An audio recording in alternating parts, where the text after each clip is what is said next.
Welcome to ஸ்கேனிமிஸ். நீங்கள் நரட்டோஷ் பண்ணோட 406வது episode தான் பார்க்க போகிறோம். எபிசோட் ஸ்டார்டிங்கில் சாண்ட் வில்லேஜ் சேர்ந்தவங்க தான் காட்டுறானுங்க. பாவம் சில பேருக்கு அடிபட்டுருக்காங்க, அவங்களுக்குலாம் ஹீல் பண்ணிக்கிட்டு இருப்பாங்க. அவள் சும்மா வேற லெவலில் ஹீல் பண்ணிட்டு இருப்பா. வாட்டர் ஸ்டைல் மஸ்கிட்டோ ஜுட்ஸு அப்படின்னு ஒன்று போட அதெல்லாம் வச்சு ஈஸியாக அந்த பாய்சன்லாம் ரிமூவ் பண்ணி அவனை எப்படியே காப்பாற்றிடுவாளா.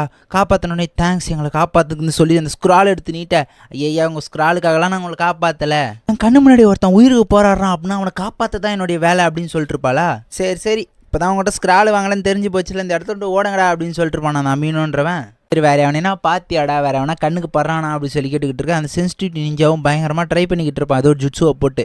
எனக்கு தெரிஞ்சு வேற யாரும் இருக்கிற மாதிரி தான் இருக்கு அப்படின்னு அவங்க சொல்லிட்டு இருப்பாங்க. இங்கே சாக்குறவங்க ஈனோவையும் காட்டுறாங்க. அதுங்க சும்மா வேற லெவலில் காலை தூக்கி வச்சு நடந்துட்டு போயிட்டே இருக்குமா. சோஜி பார்த்துட்டு கத்திக்கிட்டு இருப்பான், கொஞ்சம் பொறுமையாக தான் போங்களாம், என்னால் நடக்க முடியல அப்படின்னு சொல்லிட்டு. உடனே ஈனோ சாக்குறா அவன் என்ன சொல்கிறான் பாரு, உன்னை பொறுமையாக நடக்க சொல்லி அப்படின்ட்டு இருப்பா. எனக்கு தெரிஞ்சு அவன் உன்னை தான் சொல்கிறான், நீ கொஞ்சம் பொறுமையாக நடன்னு சொல்லி இதுங்க மாற்றி சண்டை போட்டுக்கிட்டே போயிட்டு இருக்குமா. இதுங்க ஏன் இப்படி போய்கிட்டு இருக்குன்னு பார்த்தா சுத்தமாக தண்ணி கிடையாது, காஞ்சி போய்க்கிட்டுங்க. அதனால தான் அப்படி சண்டை போட்டுக்கிட்டே போயிட்டு இருக்கேன் அந்த டென்ஷனில் தான். சும்மா சண்டை போட்டுக்கிட்டு இருக்காதீங்கப்பா அப்படின்னு சோஜி சொல்ல அவனுங்க டென்ஷன் ஆகிடுவாளுங்க. எல்லாத்துக்கும் காரணம் நீ தாண்டா அப்படின்ட்டு. பார்த்தா ஒரு டீம் வந்து திடீர்னு அட்டாக் பண்ண ஆரம்பிச்சிடும். சரி இவங்க தப்பிச்சு போய்கிட்டே இருப்பாங்க. சோஜி சாப்பாடு தண்ணியெல்லாம் கீழே போட்டுருவான். அதனால தான் பாவம் தண்ணி கூட இல்லாத பாலைவனத்தில் சுற்றிக்கிட்டு இருக்குங்க பாவம். சோஜி சிரிச்சுக்கிட்டே இது எனக்கு பழைய ஜூனியர் எக்ஸாம் ஞாபகப்படுத்துது, எனக்கு ரொம்ப பிடிச்சிருக்கு அப்படின்னு சொல்லிட்டு இருப்பானா. அதான் பழைய ஜூனியர் எக்ஸாம் காட்டுறாங்க. அதில் சிக்கமா ஒரு டீம் மட்டும் பதுங்கி போயிட்டு இருப்பாங்களா. அப்போ ஈனோ கத்திக்கிட்டு இருப்பா, எதனா வீக்கான டீமா எனக்கு தேடி வாங்கடா, மொத்தமாக அடிச்சு முடிச்சு விட்டுறேன்னு கத்திக்கிட்டு இருப்பாளா. பொண்ணு ஈனோ ஏன்டா மானத்தை வாங்குற கொண்டாரு கம்முன்னுறான் இருப்பாளா. அப்போ சாக்குராவை பார்த்து ஈனோ உன்னோட ஸ்ட்ராட்டஜினால தான் இங்கே வந்து கஷ்டப்பட்டுக்கிட்டு இருக்கோம் அப்படின்னு சொல்ல சாக்குரா ஒன்று எல்லாத்துக்கும் நீ தான் காரணம் அப்படின்னு சொல்லி இதுங்க ரெண்டு திருப்பி அடிச்சுக்க ஆரம்பிச்சிருமா. பொண்ணு சோஜி கம்முன்னு இருங்கப்பா, ஏன்பா சண்டை போட்டுக்கிட்டே இருக்கீங்கன்னு சொல்லிட்டு இருக்கும்போது வாய முறா தடியாண்டு திரும்பி பார்த்து அவ்வளோ பெரிய தேல் நின்று இருக்குமா. அந்த தேல் அட்டாக் பண்றதுக்குள்ள ஈனோ நான் விட மாட்டேன் அப்படின்னு சொல்லி மைண்ட் ட்ரான்ஸ் ஜுட்ஸுவை போட ட்ரை பண்ண அது திடீர்னு அட்டாக் பண்ணிடும், எகிரிடுவா. அப்போ உடனே சோஜி பெரிய எக்ஸ்பான்ஷன் ஜுட்ஸுவை போட்டு அந்த தேலு சைஸ்க்கு ஆயிடுவான். அதை பிடிச்சி அடின்னு அடிச்சுக்கிட்டு இருப்பானா. அது அவனை போட்டு தலை ட்ரை பண்ண கொஞ்சம் விட்டு தான் அவன் கதையை முடிச்சுட்டு இருக்கான். சாக்குரா எகிரி ஒரே குத்துவா, தேலு சட்னி ஆயிடும். அடி சண்டாளி இவ்வளோ பவர் வச்சுட்டு அடி சும்மா இருந்த, நான் ஒன்றும் அந்த அளவுக்குலாம் பவரை போடலையே அப்படின்னு சொல்லிட்டு இருப்பாளா சாக்குரா. ஈனோ கையை வாங்கி பாப்பா, கையை அடிபட்டிருக்கோம். சரி ஓகே நானும் மெடிக்கல் நெஞ்சாதான் அப்படின்னு சொல்லி அவ ஹீல் பண்ணிக்கிட்டு இருப்பாளா. ஈனோடைய ஃபிளாஷ்பேக் காட்டுறாங்க. அவங்க அப்பா பயங்கரமா அவளுக்கு ட்ரைனிங் கொடுத்துட்டு இருப்பாரு. நம்ம கிளானோட சீக்கிரம் ஜுட்ஸ் நான் உனக்கு கத்து தரேன், ஆனா என்னால் அதை கற்றுக்க முடியல, என்கிட்ட அவ்வளோ சக்கரா இல்லை அப்படின்னு சொல்லி ஈனோ புலம்பிட்டு இருப்பா. இல்லை வேற வழியே இல்லை, நீ இதை கற்றுக்கிட்டு தான் ஆகணும், அதான் ஈனோ சிக்காஜியோடைய ஃபார்மேஷன் ஃபுல்ஃபில் ஆகும் அப்படின்னு சொல்லிட்டு இருப்பாரா. ஒரு சோஜி அதெல்லாம் கற்றுக்கிட்டாங்களா அப்படி சொல்லி கேட்டுக்கிட்டு இருப்பா. அவங்கெல்லாம் பாவம் அந்த கடைசியாக போன பேட்டரியில் ரொம்ப அடி வாங்கிட்டு படுத்துக்கிட்டு இருக்காங்க. இந்த ஈனோ சிக்காஜி ஃபார்மேஷன் இன்னும் பவர்ஃபுல் ஆகணும்னா நீ இதை நல்லா மாஸ்டர் பண்ணும், உன்னால் முடிஞ்ச அளவுக்கு நம்ம கிளானுடைய பேரை காப்பாற்று, எப்போ நீ இந்த சீக்கிரம் நிஞ்சிட்ஸோ ஃபுல்லாக கற்றுக்கிறியோ அப்போ தான் எனக்கு முழு சந்தோஷம் கிடைக்கும் அப்படின்னு சொல்லிட்டு இருப்பாரு அவரு. இல்லை எனக்கு புரியல, நீங்கள் சொல்கிறதெல்லாம் பார்த்தா இதை கற்றுக்கிறதுக்கு பல வருஷம் ஆகுமான்னு கேட்க, ஆமாம் பின்ன அவ்வளோ ஈஸியாக கற்றுக்க முடியுமா, இதுக்கு ஷார்ட்கட்லாம் ஒன்றும் கிடையாது அப்படின்னு சொல்லிட்டு இருப்பாரா. உடனே அதெல்லாம் யோசிச்சு பார்த்துட்டு எனக்கு ஒரு ஐடியா வந்துச்சு அப்படின்னு சொல்லிட்டு என்ன விளையாடிக்கிட்டு இருக்கீங்க, சர்டோபிக்லான்னு உனக்கு அந்த இயரிங்ஸை கொடுத்தது வந்து சும்மா கிடையாது, நீ கண்டிப்பாக இந்த ஃபார்மேஷனை தரமாக பண்ணுவேன்னு நம்பி தான் உனக்கு கொடுத்துருக்காங்க, நான் உன்னை கண்டிப்பாக நம்புறேன், உன்னால் இது முடியும் அப்படின்னு சொல்லிட்டு இருக்கேன். நீங்கள் சொல்கிறதுலாம் எனக்கு புரியுது, ஆனால் இன்னைக்கு சோஜி டிஸ்டாய் ஆகிறான், அதனால் அவனை போய் நான் பார்க்கணும் அப்படின்னு சொல்லிட்டு அந்த இடத்த விட்டு ஓட ஆரம்பிச்சிருவாளா. அப்படியே போகும்போது யோசிக்கிறா, என்ன வருஷ கணக்காக ட்ரைனிங் எடுக்கணுமா, அந்த அளவுக்கு அது ஒர்த்தா, எதுக்கு நான் அவ்வளோ கஷ்டப்படணும் அப்படி சொல்லிட்டு யோசிச்சுட்டு இருக்கா. போய்கிட்டே இருக்கும்போது சாக்குராவை பாக்குறா. வரியா சோஜி இன்னைக்கு டிஸ்ட்ராய் ஆகிறான், நம்ம போய் பார்த்துட்டு வரலாம் அப்படின்னு சொல்லி கூப்பிடுவாளா. இல்லை எனக்கு நீங்க ஒரு முக்கியமான ட்ரைனிங் இருக்குன்னா கிளம்புறேன் அப்படின்னு சொல்லிட்டு சாக்குரா கிளம்பிடுவா.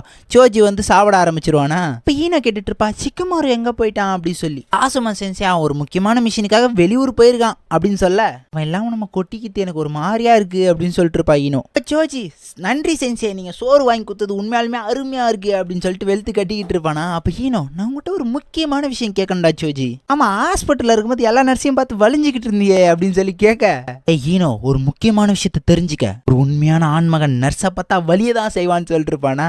இதெல்லாம் கரெக்டா தானே ஆசுமா செஞ்சேன்னு சொல்லி கேட்க, அவரும் ஆமா ஆமான்ட்டுருப்பாரா. ஈனோ லூசு மாதிரி பேசாதரா, ஆசுமா செஞ்சே குரணே செஞ்சே பார்த்து மட்டும்தான் வெளிவாரு அப்படின்னு சொல்ல இருந்தாலும் தெரிச்சிருவான் பாவம். சும்மா சாப்பிட்டு கிளம்புங்கடா, தேவையில்லாத பேசிட்டு இருக்காதீங்கன்னா ஆசுமா சொல்ல. உடனே ஒரு நாள் நான் நர்ஸா இருந்தேன்னா சாஸ் கேக் அப்படியே அழகா ஊட்டி விட்டுக்கிட்டு இருப்பேன் அப்படின்னு சொல்லி இமேஜினேஷன் பண்ணேன். அப்படியே இமேஜினேஷன்லயே ஒரு கட்டத்துக்கு மேல போய் சாஸ்கே இருந்தா இதை சாப்பிடுன்னு சொல்லி ஊட்டி விட அதை சோஜி சாப்பிட்டுருவான். டாய் நீ எதுக்குடா சாப்பிட்ட இதை, சோறுனா நான் யாரு கொடுத்தாலும் சாப்பிடுவேன், அது என்னவா இருந்தாலும் சாப்பிடுவேன் இருப்பானா சோஜி. யாராவா இப்படி தீனி பண்ணார மாதிரி கீசி கொட்டிக்கிறானேன்ட்டு ஈனோ பார்த்துக்கிட்டு இருக்கும்போதே சோஜி உடனே ஆசுமா சென்சே சாப்பிட்ட உடனே எனக்கு ட்ரைனிங் கொடுக்குறீங்களா, நான் பயங்கர ஸ்ட்ராங் ஆகணும் அப்படின்னு சொல்லிட்டு இருப்பானா. ஈனா ட்ரைனிங்ல என்ன இளவு இருக்கு, எப்போ பார்த்தாலும் ட்ரைனிங்ன்றீங்க, அது எடுத்து என்ன பிரயோஜனம் அப்படின்னு சொல்லி கேட்டுட்டு இருப்பாளா. அறிவு கட்ட முண்டமே பாரு, ஷிக்கமாரு ஜுனின் ஆயிட்டான், நம்ம எப்போ ஜுனின் ஆகிறது, நான் இன்னும் பவர்ஃபுல் ஆகணும், ஷிக்கமாரு ஓவர் டேக் பண்ணணும் அப்படி இப்படின்னு சொல்லிட்டு இருப்பானா. ஈனோ சிக்காஜோ டீம் கோஆர்டினேஷனை வேற பார்க்கணும், நீ இன்னும் கொஞ்சம் நல்லா ட்ரைனிங் எடு அப்படின்னு சொல்லிட்டு இருப்பாளா.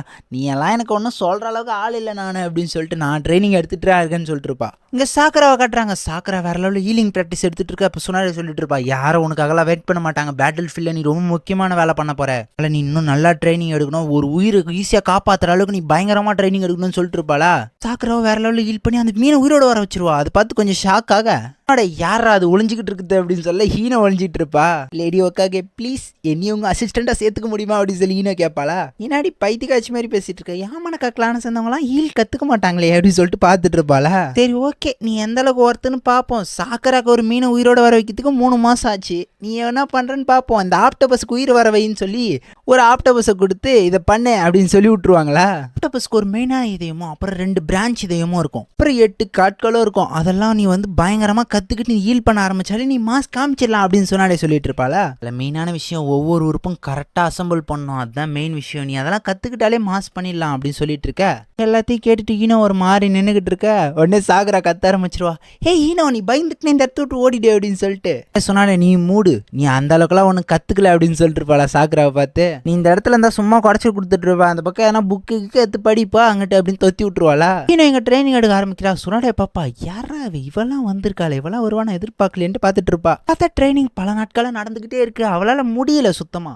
என்னடா இது அப்படின்ட்டு ஒரு கட்டத்துக்கு மேலே ரொம்ப பவரை போட அந்த பேப்பர் தெரிச்சிடும். ஏய் இதான வானான்றது, சக்ரா கண்ட்ரோல் தான் இங்கே முக்கியம், சக்ரா கண்ட்ரோலில் மட்டும் ஃபோக்கஸ் பண்ணு, அப்போதான் உயிரோட வர வைக்க முடியும். இங்கே பார்த்தா ஈனோ எல்லா பேப்பரையும் கீச்சு வேற பேப்பரை மாற்றிக்கிட்டு இருப்பா. அந்த பக்கம் சாக்கரா புக்கெல்லாம் படித்து தள்ளிக்கிட்டு இருக்கா. ஈனோ ஒரு கட்டத்துக்கு மேலே டயர்டாக அப்படியே தூங்க ஆரம்பிச்சிருவாளா. தண்ணி கிணி ஊற்றி ஐ வேலையை பாரு அப்படின்ட்டு இருப்பாளா. சுனாடே கிட்டத்தட்ட 3 மாதம் உன் ட்ரைனிங் முடிஞ்சு, இன்னைக்கு நீ என்னத்த கிழிக்கிறேன்னு நான் பார்க்குறேன் அப்படின்னு சொல்லி ஆப்டபஸ் கொடுத்து ஹீல் பண்ண விட்டுருவாளா. அவ்வளோ ஹீல் பண்ணிக்கிட்டே இருப்பா. ஒரு கட்டத்தில் அதுக்கு உயிர் வந்துடும். உடனே சாக்கராலாம் சந்தோஷமாயிடுவா. ஏய் மாஸ் காமிச்சிட்டடி பைத்தியக்காச்சின்ட்டு வருவாளா. ஆனால் நீ கொஞ்சம் டம்மி பீஸ் தான், எனக்கு தெரிஞ்சு நீ ரொம்பவே பெரிய டம்மி பீஸ், நான் 3 மாதத்தில் நைஸாக பண்ணிட்டேன், நீ 3 மாதம் ரொம்ப கஷ்டப்பட்டு தான் பண்ணியிருக்கேன் அப்படி இப்படின்ட்டு சீனை போட்டு கடைசியில் இதுங்க சண்டை போட ஆரம்பிச்சிருமா. ஆப்டபஸ் கடுப்பாய் மூஞ்சி இங்கேச்சு விட்ரும். அப்போ ஈனோ கேட்டுட்டு இருப்பா சாக்கரா கிட்ட, நீ எதுக்காக மெடிக்கல் நிஞ்சுட்சு கற்றுக்கிற, என்ன ரீசன் அப்படி சொல்லி கேட்பாளா. நருட்டோக்காக தான். நருட்டோ பாவம் சாஸ்கியை கூட்டு வரன்னு ரொம்ப கஷ்டப்பட்டு அடிபட்டு வந்துருக்கான், ஆனால் அவனை என்னால் எதுவுமே பண்ண முடியல. இப்போ நான் ஹீலிங் கற்றுக்கிட்டேன் அப்படின்னா அவனுக்கு ஒரு நல்ல பேக்கப்பாக இருக்க முடியும், எங்கள் டீமுக்கே நான் ஒரு நல்ல சப்போர்ட்டிவ் ரோலை பண்ண முடியும் அப்படின்னு சொல்லிட்டு இருப்பா சாக்கரா சொல்லிட்டு இருப்பா. எப்போ பார்த்தாலும் அவங்க பின்னாடியே நின்றுக்கிட்டு இருக்கேன், அவங்க தான் என்ன காப்பாற்றுறாங்க, ஒரு வாட்டியாவது நான் அவங்கள காப்பாற்றணும், அதுக்காக தான் நான் இதெல்லாம் பண்ணிக்கிட்டு இருக்கேன்னு சொல்ல ஈனோ இதெல்லாம் யோசிச்சு பார்க்குறா. என்ன சொல்லியிருப்பாரு, ஈனோ சிக்காய ஃபார்மேஷன் கற்றுக்கணும்னா நீ இந்த சீக்ரெட் ஜுட்ஸுவை கற்றுக்கணும் அப்படிலாம் சொல்லியிருப்பாருல. சோஜி கூட சொல்லியிருப்பான், நம்மளோட டீமோட கோஆர்டினேஷன் ரொம்ப முக்கியம் அப்படின்லாம் சொல்லியிருப்பான். அதெல்லாம் யோசிச்சு பார்த்துட்டு நானும் எங்கள் டீம் கூடயே போகணும், எங்கள் டீமில் நானும் மாஸ் காட்டணும் அப்படின்னு சொல்லிட்டு யோசிச்சுட்டு இருப்பாளா. அவருடைய கையில் லைட்டாக அடிபட்டுருக்குமா, அதை பார்த்துட்டு அப்படியே ஹீல் பண்ண ஆரம்பிக்க அப்படியே ப்ரெசென்ட்டுக்கு வராங்க. ஹீனோ அப்படியே சோஜி பாப்பா, சோஜியும் அவனுடைய எக்ஸ்பென்ஷன் ஜுட்ஸு வேற லெவல் பண்ணுறான், அவனும் பயங்கர பவர்ஃபுல் ஆகிட்டான் அப்படின்ட்டு ஹீனோ பார்த்துட்டு இருப்பா. சாக்கரா பார்த்தா மெடிக்கல் ஜுட்ஸும் வேற லெவல் பண்ணுறா, அடிச்சா ஒரு அடியில் சட்னி ஆயிடுது, அந்த அளவுக்கு பவர்ஃபுல்லாகவும் இருக்கா, நம்மளுடைய பவர் ஏற்றணும் அப்படின்னு சொல்லிட்டு இருப்பாளா ஈனோ. அப்போ சோஜி, எனக்கு ரொம்ப பசிக்குதுப்பா, வாங்க போய் சாப்பிடுவோம், ஆனால் ஜுனின்னு வேற ஆகணுமே அப்படின்னு சொல்லிட்டு புலம்பிக்கிட்டு இருப்பானா. சரி கவலைப்படாத, உனக்கு சோறு தானே வேணும், அதை நான் பார்த்துக்கிறேன்னு சொல்லி சாக்குற அந்த பெரிய நண்டியை உரிச்சு வேக வைக்க ஆரம்பிச்சிருவா. அவ்வளோதான், சாப்பிடு, இதில் இந்த பாய்சன்லாம் ஆல்ரெடி எரிஞ்சிச்சு, நான் பார்த்துட்டேன், செக் பண்ணிட்டேன், நீ சாப்பிடலாம் அப்படின்னு சொல்ல ஈனோ ஆமால நீ ஒரு மெடிக்கல் நிஞ்சிட்ஸு அவங்க அப்படி பேசிக்கிட்டே இருக்கீங்க. சாண்ட் வில்லேஜ்காரங்க காட்டுறாங்க, அவங்க உடனே பக்கத்தில் ஏதோ டீம் இருக்குனீங்களே, அந்த டீம் எங்கே இருக்குது பாருங்க அப்படின்னு சொல்லிட்டு இருப்பானா.